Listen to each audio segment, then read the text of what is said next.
Je suis vraiment issue d'un vrai mélange. Ce mélange, c'est 2 cultures complètement opposées finalement. Je suis d'origine alsacienne, même si ça se voit pas. Et de l'autre côté, donc, je suis kabyle également, du côté de ma mère. J'ai eu la chance d'avoir une grand-mère exceptionnelle qui m'a mis en connexion dès le départ en fait avec toutes ces choses dont on ne pouvait pas parler. Toute une tradition de guérisseurs, de choses très connectées, d'élan du cœur, et puis de l'autre côté quelque chose de très structuré, de très droit. Et une éducation que j'ai reçue, j'allais dire plutôt rigide, assez dure. Mon père était quelqu'un d'extrêmement exigeant et il fallait absolument prendre le pli, ne pas parler, se taire. Et ça, c'est quelque chose que j'ai engrangé très tôt dans mon enfance, c'est-à-dire que j'ai été placée dans une position où c'était soit j'exprimais vraiment ce que j'avais à dire et toutes les choses que je voyais, soit je me pliais et puis je refoulais ça complètement à l'intérieur de moi. Et en tant que petite fille, évidemment, on a besoin d'être aimée. Et donc, j'ai choisi de correspondre exactement à ce qu'attendait mon père.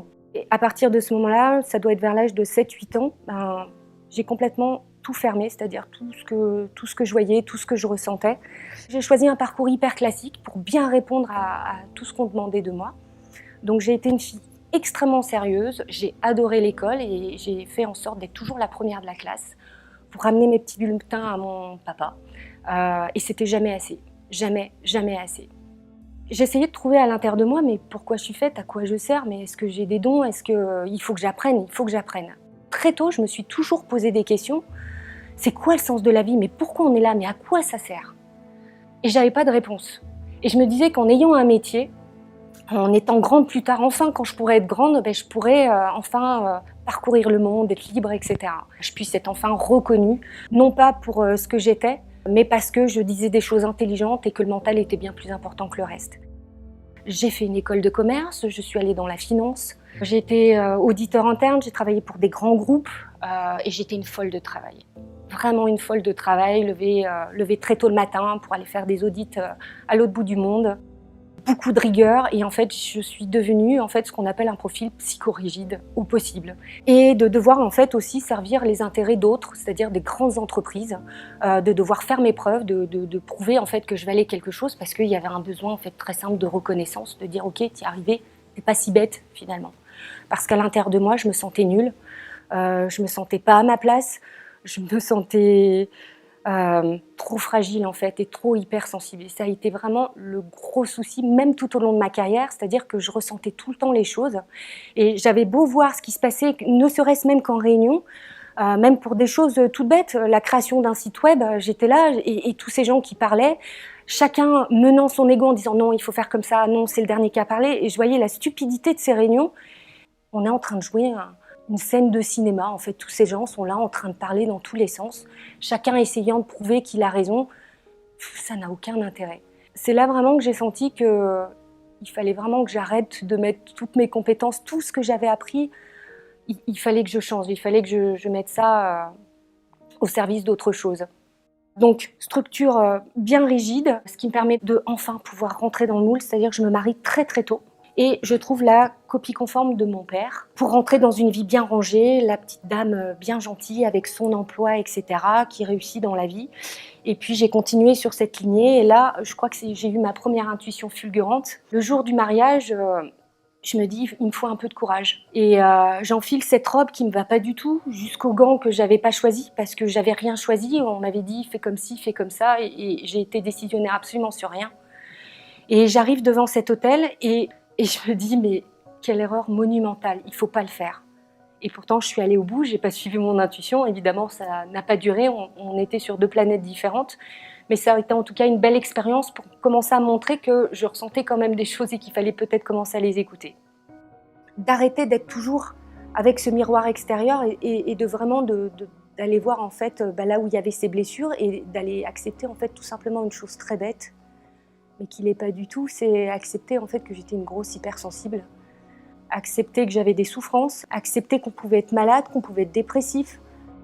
En tout cas, à ce moment-là, le grand rêve de je réussis ma vie, je me marie, je gagne de l'argent, j'ai une business card géniale, je voyage dans tous les points du monde, tout ça, ça avait plus de sens.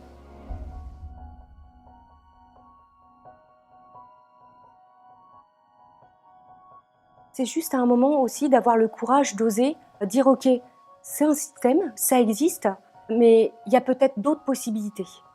Et à chaque fois, ça s'est passé comme ça, même à travers les différentes civilisations. Il a fallu qu'il y ait des gens qui rêvent autre chose pour que ça commence à pouvoir se manifester. Et je me suis dit que finalement, si on restait là comme des cons à toujours dire bah voilà, ça a toujours été le système, c'est comme ça qu'on réussit, c'est comme ça qu'il faut faire, on changerait rien. Donc il fallait oser aller là où on va pas. Et j'avais les pétoches. Hein. Et c'est pour ça aussi que ça a été une vraie décision de quitter un système où je gagnais super bien ma vie, où j'étais reconnue, des bons diplômes, une reconnaissance managériale, etc. Pour vous dire jusqu'où c'est allé, le jour où vraiment j'ai senti et j'ai eu l'intuition qu'il fallait que je parte, j'étais en réunion avec mon équipe et j'avais un petit jeune qui était juste génial, qu'on appelle ça aujourd'hui les petits jeunes de la génération Y, qui revenait tout le temps à la charge et qui avait un besoin énorme de reconnaissance, qui voulait toujours être payé plus. Et il revenait toujours à la charge, donc j'essayais de lui trouver à chaque fois des formations pour qu'il se développe, c'était jamais assez. Et un jour, il m'a gonflé. Mais il m'a gonflé à un point où je me suis dit, mais il me fait chier quoi. Je rentre chez moi et pendant la nuit, je sens que vraiment ça continue à me gonfler. Ça me gonfle tellement que le matin, je me réveille, je pouvais plus avaler. J'avais en fait dans la gorge et j'avais pas pu lui exprimer en fait que parce que ça se fait pas de dire à quelqu'un tu me gonfles. Maintenant tais-toi, hein, dans ce côté respect, etc. Je peux plus avaler et je commence à sentir qu'en fait je suis hyper fébrile. Et là je me dis mais non, réunion super importante ce matin avec le comité de direction, pas le temps d'être malade. Par précaution, je prends quand même ma température, je vois un peu plus de 40, je me dis ah merde. Il y a un problème quand même. Et donc, c'était 5h du matin et je dis à cette époque à mon mari, je lui dis, écoute, excuse-moi, je suis vraiment confuse, mais est-ce que tu veux bien t'occuper des enfants ? Je fonce aux urgences juste pour m'assurer que c'est OK et puis après je fais ma réunion, mais voilà, c'est juste par précaution parce que j'ai très mal à la gorge. Et j'arrive aux urgences et je vois un médecin qui me regarde comme ça. Elle me dit, vous avez un peu mal ? Je dis, ben oui, ça me fait mal et tout ça. Et puis ce matin, j'ai une réunion, donc il faut que je parle... Voilà, je dis, vous pouvez pas me donner un truc vite fait Et il éclate de rire, il me dit, c'est grave ce que vous avez. En fait, il va falloir qu'on opère. Vous avez un phlegmon à la gorge, c'est direct sous morphine, etc. Alors, si vous voulez faire une réunion sous morphine, ça peut être super intéressant, je pense, pour les personnes qui seront avec vous. Mais c'est pas bon, là. Donc, en fait, je suis en train d'essayer de vous expliquer, madame, que vous allez rester à l'hôpital, là, et que vous allez plus bouger. Et donc là, je me dis, bah non, c'est juste pas possible. Je peux pas m'arrêter. C'était déjà une première émanation, j'allais dire, de mon aide qui me disait, attention au burn-out, attention. Bah écoutez, je reste une semaine à l'hôpital et là, pour la première fois de ma vie, je peux me reposer. C'est génial. Avec la morphine, le bonheur total, je plane et là, alors là, je discute avec des tas de personnes à l'hôpital, je discute avec les infirmières, je rigole avec les gamins, je leur raconte plein de bonheur. Et donc, une semaine se passe, je reprends ma voiture le matin pour retourner au boulot. Et là, sur la route, je conduis et là, j'entends, de façon fulgurante, « Tu vas pas y aller. Tu peux plus y aller. C'est fini. » Et là, je me dis, mais bien sûr que si, il faut que j'y aille, j'ai pas le choix. Enfin, je peux pas quitter mon job comme ça. Et là, j'entends, c'est terminé. Tu peux plus y aller. Mais vraiment avec beaucoup d'amour et je sens un sourire et tout ça. Et j'ai à peine le temps de faire ça que je regarde mon rétroviseur et je vois une voiture qui arrive derrière moi. Il pleuvait et qui fait un aquaplaning et qui me rentre en plein fouet dans la voiture. Donc choc, coup du lapin et voiture pompier, enfin tout va bien. Et donc je retourne illico au même hôpital. Et donc tout le monde me regarde, me fait, on change de service ? Je dis oui, là c'est pour autre chose. Et donc immobilisé à nouveau. Et là je sens que j'ai des choses à exprimer qu'il faut vraiment s'arrêter. Et là, je comprends que c'est terminé. Et c'est qu'après, ayant fait aussi plein d'autres stages, après voilà, avoir vécu déjà un certain nombre d'expériences juste extraordinaires, de connexions sur, j'allais dire, d'autres plans, alors que ce soit au niveau astral, mais aussi au niveau mental, avec les guides, etc. Je sens exactement le moment où il faut que j'aille démissionner. Et là, je vais avoir une rencontre juste géniale avec le grand patron de ma boîte qui partait constamment au Japon, etc. J'appelle sa secrétaire et je lui dis, voilà, j'aimerais avoir un rendez-vous avec lui. Et donc elle rigole, elle me dit, mais il revient du Japon, il ne va pas te prendre comme ça, quoi. Enfin, c'est juste pas possible dans l'emploi du temps. Je fais, dis-lui que je veux le voir. 5 minutes après, elle me rappelle, elle me dit, il te donne un rendez-vous de 10 minutes J'entre dans le bureau et je lui explique, je lui dis voilà, la RH et tout ça, la formation, ça va plus comme ça. Je sens bien que ce qu'on donne, en fait, c'est pas assez et j'ai envie de faire les choses à ma façon, j'ai envie de donner les choses de façon beaucoup plus authentique et d'arrêter de suriner les gens de valeurs. Il faut être performant, il faut être authentique avec les autres, il faut le respect, etc. Je dis, ça on peut le faire, les gens ils sont OK, mais tant que le management n'est pas OK avec ça et que par derrière on en est toujours à des disputes d'ego en comité de direction, que chacun veut être plus fort que l'autre, je dis, j'ai plus envie de ça, j'ai plus envie de servir ça. J'en ai marre. Et ils me regardent et là ils font. Il s'assoit et je vois qu'il commence à pleurer. Il me regarde et il me dit est-ce que je peux vous prendre dans les bras? Alors là, je me dis bon, dans la série irréelle, pourquoi pas? J'entends la petite musique en arrière-fond, donc je le prends dans les bras. Il me dit je suis super contente que voilà, on se tutoyait. Je suis super contente que tu puisses dire ça parce que personne parle jamais franchement. Il me dit j'ai tellement de pression, j'en peux plus, j'en ai marre. J'aimerais avoir le courage de dire stop à tout ça, mais je peux pas encore, il y a trop de pression. Et il me regarde et il me fait « Je te double ton salaire, tu restes ?» Et là, ma petit ego qui fait « Doubler le salaire, ça commence à être méga intéressant. » Mais là, je sentais que j'ai bien compris que c'était un test en fait. Et j'ai dit « Non, là, je crois que c'est fini. C'est fini, il faut que je parte. » Et c'est comme ça que je suis partie et que j'ai basculé complètement dans l'inconnu. Et de la façon dont ça a été vécu, on m'a pris pour une folle quand je suis partie. On m'a pris pour une dingue en me disant « mais tu te rends pas compte ?» Et donc là, j'ai commencé à être face aux peurs les plus terribles. Comment je m'assume toute seule, comment je crée du job. Enfin, tout ça, tout ce qui me paraissait. Alors j'y suis allée avec tout mon côté bien rationnel, marketing, de tout ce qu'il faut bien faire comme il faut. Et j'ai regardé tout ce qu'il fallait bien faire comme il faut et je me suis dit c'est exactement ce que je vais pas faire. J'ai pas envie de faire de la formation à... soyez plus efficace, devenez plus performant, faire un management efficace, prise de parole en public, tout ça. Un des points que j'ai compris au fur et à mesure, en tout cas à force de rencontrer au niveau de l'audit des tas de personnes très différentes, beaucoup de dirigeants d'entreprises, etc. Toutes les personnes qui réussissaient, c'était les personnes qui, à chaque fois, avaient toujours cette part intuitive qui était extrêmement prononcée. C'est-à-dire qu'au-delà de ce qui était correct, ils suivaient en fait quelque chose qui n'était pas logique au niveau de la raison. Que ce soit pour une idée, que ce soit une façon de faire, que ce soit pour une façon de distancer les concurrents, c'était être là où on n'attendait pas. C'était oser, en fait, faire ce pas. C'est la chance que j'ai eue aussi en entreprise, c'est de pouvoir côtoyer des gens extrêmement intelligents, extrêmement percutants et pertinents, et c'est ça qui me fascinait, qui osaient aller au bout du truc. Parce qu'ils avaient le pouvoir, parce qu'ils avaient autorité, et donc du coup, on les suivait. Et c'est ce que je n'avais pas. C'est-à-dire la capacité à oser aussi aller au bout de mes rêves, au bout de ce que j'avais envie de faire. Et c'est là aussi où j'ai eu un déclenchement au bout d'un moment et de me dire, mais en fait là je travaille pour d'autres, je travaille pour une entreprise, en fait je travaille pour les rêves de cette entreprise. Mais c'est quoi toi tes rêves, t'as envie de quoi? Et moi j'ai envie que les gens soient libres, j'ai envie que les gens apprennent à se connaître, j'ai envie que les gens ils soient plus comme je les vois tous les jours au boulot, c'est-à-dire pour certains dégoûtés d'être là. Et j'ai toujours senti qu'effectivement, j'étais quand même là pour permettre aux gens de reprendre de l'espoir, de un moment se reposer, de se dire ok, il y a peut-être autre chose et c'est possible de le faire. Par mon exemple en fait, et c'est pour ça qu'il fallait que je parte d'une situation qui était hyper confortable et de dire aux gens, tu vois, c'est connu, c'est zone de confort, mais c'est possible aussi de vivre autrement. Et finalement, sur mon chemin, j'ai fait que rencontrer des personnes qui avaient vécu, et c'est pas pour rien, effet miroir, que des personnes qui étaient hyper créatives, hyper sensibles et qui se trouvaient nulles, qui ne savaient pas quoi faire de leurs dons et qui n'avaient pas confiance en eux. Et j'ai toujours été là pour pousser et pour dire « Attends, regarde ma cocotte » ou « Regarde ce que tu as là ». Tu vois, et de faire sortir ce truc. Quand il y a la décision, tu vois, il y a quelque chose qui s'est prononcé à l'intérieur, tu sens que là, c'est ça, et tu vas y aller. Et tout de suite se mettre en branle, comme exactement quand tu as décidé que tu vas méditer et que là, il y a le téléphone qui sonne, le machin, il y a le mental qui se met en place, etc. Et c'est comme si à l'intérieur de toi, tu avais les forces adverses qui se mettaient en route pour que tu n'y ailles pas. Tu vois, ou pour même, tu sais que ça va te faire du bien, mais tout va faire que, ça y est, tu as la liste de tout ce qu'il faut faire. Voilà. Et ça, c'est ton gardien interne. Ça clignote à l'intérieur en disant zone de danger, on va sortir de la zone de confort. Donc c'est normal à l'intérieur, ton mental et ton ego, ils te protègent de ça. Mais il y a un moment, l'aspiration est assez forte pour dire c'est pas grave, je sais pas où je mets les pieds, mais j'y vais. Et puis hop, et un pas après l'autre. Et d'oser aller sur le chemin le moins fréquenté, c'est-à-dire le tien. Parce qu'il n'y a personne d'autre qui a fait ton chemin. Personne.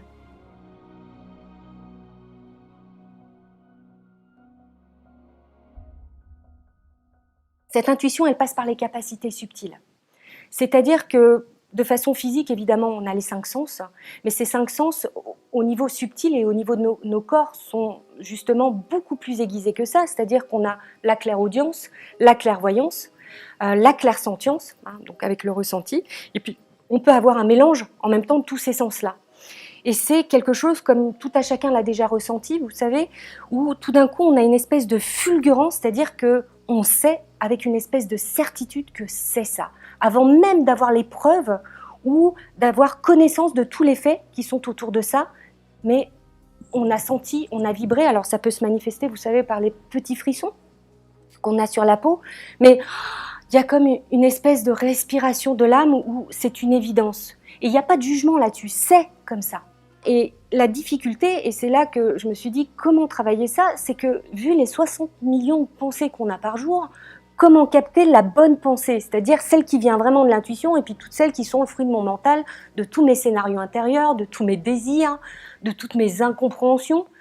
Pas évident. Et ça, pour ça, eh bien justement, ça s'apprend. Ce qui est important, en tout cas, c'est déjà de faire ce calme intérieur. Déjà que le mental ne soit pas à 200%, ce qui est une de mes spécialités, hein, de tricoter et de faire du vélo. C'est vraiment calmer ce mental et être vraiment dans une posture d'accueil et d'acceptation, pas bouger. Ce qu'on apprend aujourd'hui à travers toutes les méditations de pleine conscience, ce qu'on apprend à travers toutes ces techniques de moment présent, etc., ça c'est nickel, ça permet de poser les choses. Juste d'être dans l'acceptation de ce qui est, et à partir de ce moment-là, vraiment avoir un questionnement intérieur intuitif, quel que soit le sujet, par exemple, de dire « Ok, qu'est-ce qui se passe pour moi? Pourquoi c'est en train de m'arriver? Qu'est-ce qui est caché là derrière? Pourquoi cette situation est là et qu'est-ce qu'elle a à me faire comprendre ?» C'est toutes ces questions-là. Et c'est simplement attendre et accepter ce qui vient. Et la plupart du temps, le mental n'accepte pas en disant « Mais non, ça c'est des conneries, mais non, mais c'est pas ça. » Et pourtant, c'est une évidence, c'est ça. Et quand, par exemple, on dit bah, « Voilà, j'ai eu cette intuition, ça n'a pas marché. » Mais ça, c'est mon mental qui dit les choses. En fait, peut-être qu'il m'arrive exactement ça et que mon intuition m'a soufflé, par exemple, de faire telle action hein, ou d'agir dans ce sens-là. Et mon petit ego n'est pas du tout content parce que ça me met dans une merde pas possible, finalement. Par exemple, d'avoir osé quitter un job. Alors, bon, c'est une décision qui ne se prend pas à la légère. Hein. C'est des choses qui sont avec beaucoup de discernement. Mais j'ai senti qu'il y avait quelque chose et qu'il fallait que je le fasse. Je le fais, ça me met dans la merde. Mais peut-être qu'il faut que je vive ça. Parce que c'est là que je vais aller chercher mes ressources, que je vais aller vraiment chercher en fait ce qui est caché à l'intérieur de moi. Lui, le mental, il va se contenter d'être, j'allais dire, à mi-chemin et tout de suite juger. Ah, alors voilà, t'as décidé ça, ça produit que ça. Mais en fait, il y a tout ce qu'il y a derrière, tout le temps et tout le cheminement qu'il faut pour en arriver là. Et je crois que c'est vraiment les bases et de la beauté aussi de cette intuition, parce que l'intuition, elle passe vraiment par le côté du cœur. C'est aussi, tu vois, d'accepter sincèrement que tu puisses te tromper.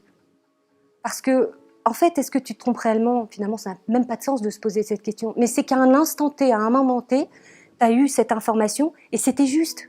C'était juste. Et puis, tu vas cheminer et puis tu vas te rendre compte qu'en fait, cette vérité-là, elle peut être encore différente. Et c'est juste d'accepter que maintenant, dans la posture, il y a encore autre chose. C'est un art qui est subtil.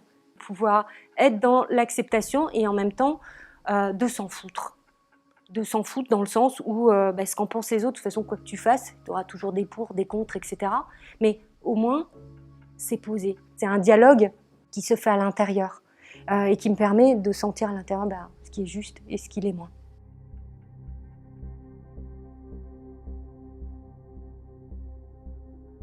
Je dis souvent, en fait, les capacités subtiles, c'est comme le corps physique. Si tu fais des exercices, à un moment, tu te muscles. Et les capacités subtiles, c'est pareil. Il y a des exercices, et des exercices initiatiques qui sont très clairs, qui permettent de développer ça, qu'on connaît depuis la nuit des temps, hein, que ce soit le point de concentration que tu vois avec les yogis, qui permettent vraiment, justement, d'apprendre à concentrer toute son énergie en un point unique pour pouvoir rentrer à l'intérieur et pour pouvoir aller beaucoup plus vite quand tu te déplaces, notamment que ce soit avec ton corps astral, etc.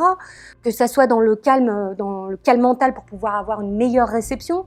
Il y a plein d'exercices. Ça, et j'en viens à un point extrêmement important. On dit souvent, il y en a qui ont des dons, et puis il y en a qui n'en ont pas. Mais on a tous des dons.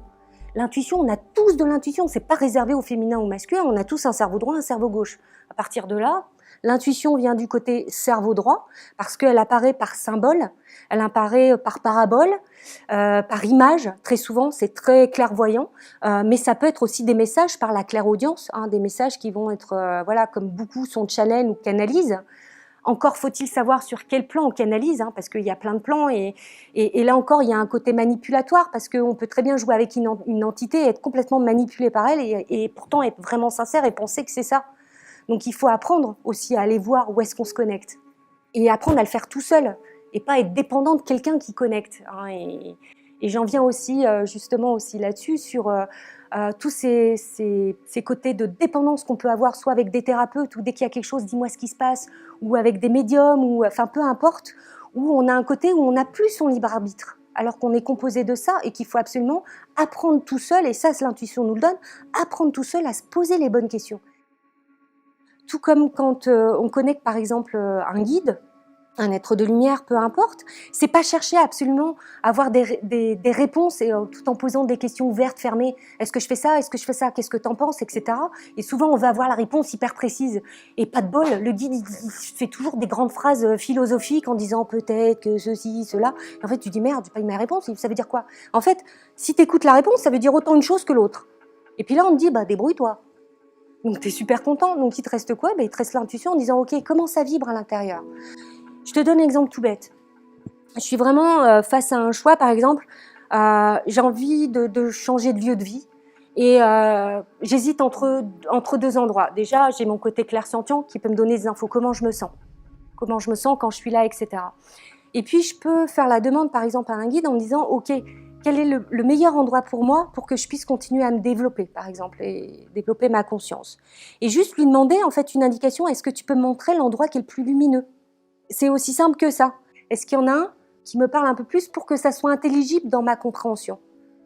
D'abord, ça va s'immiscer comme ça, tu vois, il y a des synchronicités, il y a des petites choses, alors tu les entends, tu les vois, tu les captes ou pas, mais en fait, elles sont là en permanence. C'est juste une posture, tu vois, à l'intérieur qui va faire que, ok, tu es plus apte à les écouter ou pas. Et l'intuition, en fait, elle t'envoie des messages en permanence, en permanence. C'est juste cette posture-là qu'il faut prendre le temps d'être tranquille et puis déjà d'être très au clair, tu vois, au niveau de ton ego, tes peurs, donc faire un travail sur soi, ça c'est indispensable au niveau thérapeutique. Mais c'est aussi, les gens me disent, mais comment je sais si c'est mon canal intuitif ou pas? Comment je sais si les infos, c'est les bonnes ou pas? Et moi, je me souviens quand j'ai fait mes premières lectures intuitives, au début, je me suis dit, ah non, ça va pas le faire, ça va pas être possible cette histoire, parce que tout de suite, hop, quand je me mettais en position, on devait faire un protocole pour faire une lecture particulière, par exemple l'animal totem, ou par exemple d'aller voir l'enfant intérieur. Ça marchait pas. À chaque fois, j'avais des millions d'informations qui arrivaient, ou tout simplement, tu vois, en lecture intuitive, il m'est arrivé de résoudre des problèmes de famille. C'est-à-dire, je me souviens d'une personne qui était super en conflit. On devait faire une lecture donc sur quel était l'arbre intérieur dans ta nature véritable de ce que tu émanes. Et puis là, je commence à entendre, de toute façon, c'est dans le tiroir.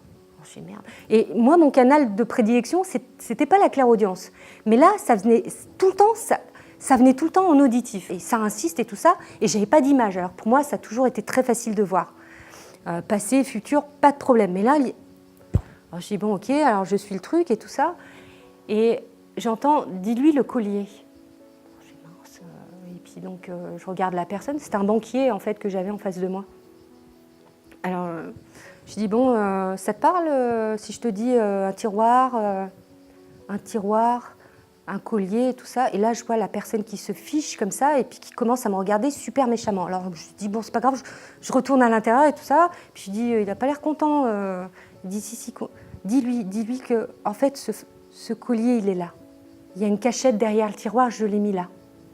Là, je me dis, waouh, c'est quoi cette histoire? Alors, je lui dis une cachette derrière le tiroir et tout ça. Et puis là, je vois en arrière-plan et je commence à voir la scène et je vois l'intérieur d'une pièce et tout ça.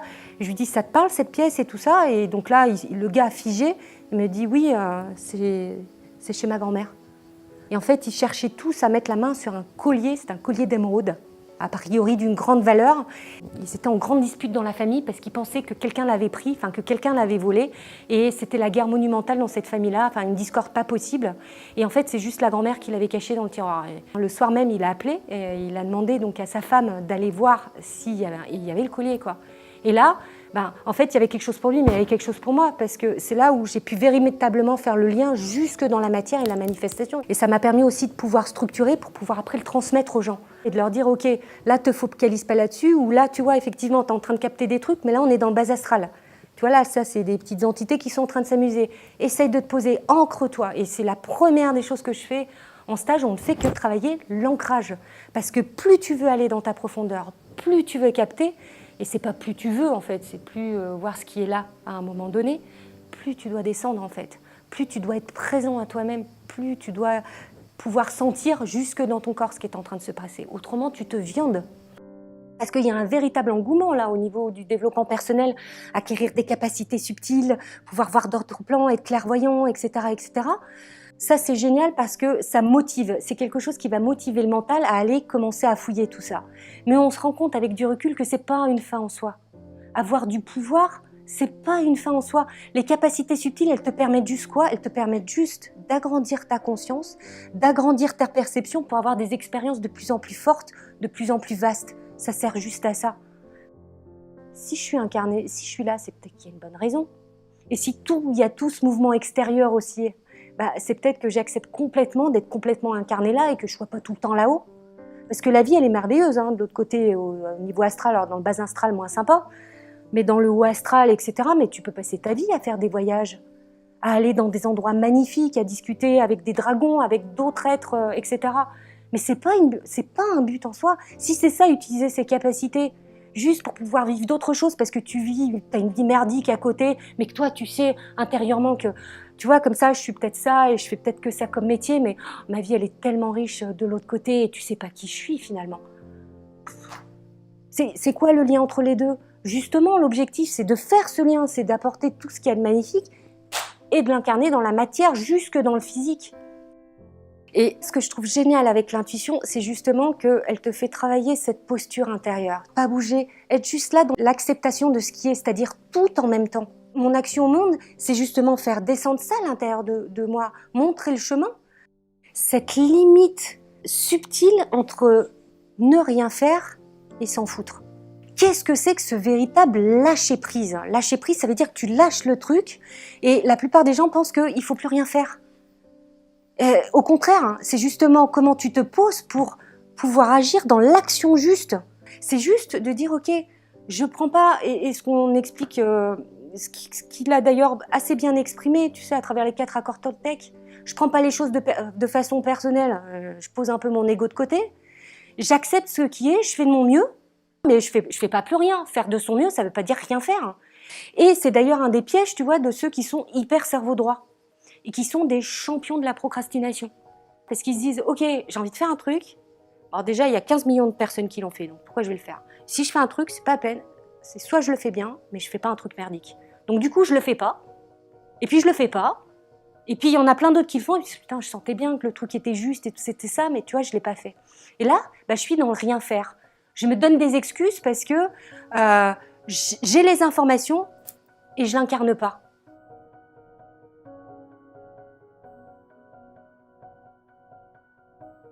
Si je faisais une histoire simple, c'est juste pour dire que dans les civilisations et les premières façons de fonctionner, on a d'abord commencé au niveau de l'humanité. En tout cas, on a recommencé, parce que l'histoire et les rishis, les Upanishads expliquent encore bien mieux que ça. Premier chakra, en fait, où c'est la vie qui se déploie, la survie, etc. Avec un collectif et pas du tout les valeurs morales qu'on peut avoir. Puis il y a une deuxième phase de matriarcat énorme, sur toute la Terre, c'est tous ces rites païens, etc., une vraie présence qu'on retrouve aussi dans le film Avatar, par exemple, ou une connexion totale au tout, on n'est pas du tout séparé du tout et de cette nature. Et puis, étant dans les lois spirituelles, loi de cause à effet, dans la dualité, grosse dose de matriarcat, grosse dose de patriarcat derrière. Il faut que ça se contrebalance. Donc là, on rentre tout doucement au niveau de l'Égypte ancienne, assez ancienne, et puis au fur et à mesure, on va commencer à basculer dans toute l'Antiquité, etc., où on commence à voir d'une prédominance du masculin sur le féminin. Toute cette époque patriarcale où on va passer dans le 3e chakra, c'est le plexus, et qui était absolument nécessaire, c'est-à-dire que j'apprenne à m'individualiser, que je trouve mon individualité dans le tout. Donc c'est ma place, et donc c'est tout ce qu'on connaît, guerre de territoire, toutes les croisades, et tout ce qui peut exister, tout l'ascétisme, et la raison qui commence à se mettre en place. Et puis, Ah bah, depuis pas longtemps, hein, on est venu faire, vous vous rappelez, on devait tous mourir en 2012. Donc évidemment, c'était une mort symbolique, mais il y a eu ce passage et cette vibration où on est passé du plexus, hein, c'est-à-dire moi, à nous, et ce collectif. Il fallait à un moment donné qu'il y ait un vrai nettoyage qui puisse se faire de toutes ces traditions, de tout ce que tu as au niveau transgénérationnel, les choses qui se sont répétées de famille en famille, etc. Et de prendre conscience qu'on peut changer, on peut se nettoyer, on peut commencer à travailler individuellement en soi pour faire grandir le soi. Et on sait bien que plus on se nettoie à l'intérieur, plus ça change à l'extérieur. Et donc il y a eu ce changement-là, mais il fallait qu'il y ait beaucoup d'âmes qui s'incarnent et de vieilles âmes pour accepter de faire ce gros boulot et de s'incarner dans des familles où c'était un peu la misère, où il y avait des gros trucs pour pouvoir faire ce nettoyage et pouvoir faire en sorte que les générations qui arrivent après, ils n'aient plus ce fardeau et puissent commencer à travailler ce nous. Et tu vois bien que les enfants, comme ils sont élevés aujourd'hui, c'est radicalement rien à voir avec ce qu'il y avait avant. Dans le sens où on prend soin de la personne, on le considère comme une personne, on n'est plus dans cette pédagogie noire où il faut te soumettre, on te tape, etc. Alors, dans un autre sens, il y a beaucoup d'excès, hein, c'est-à-dire l'enfant roi, etc.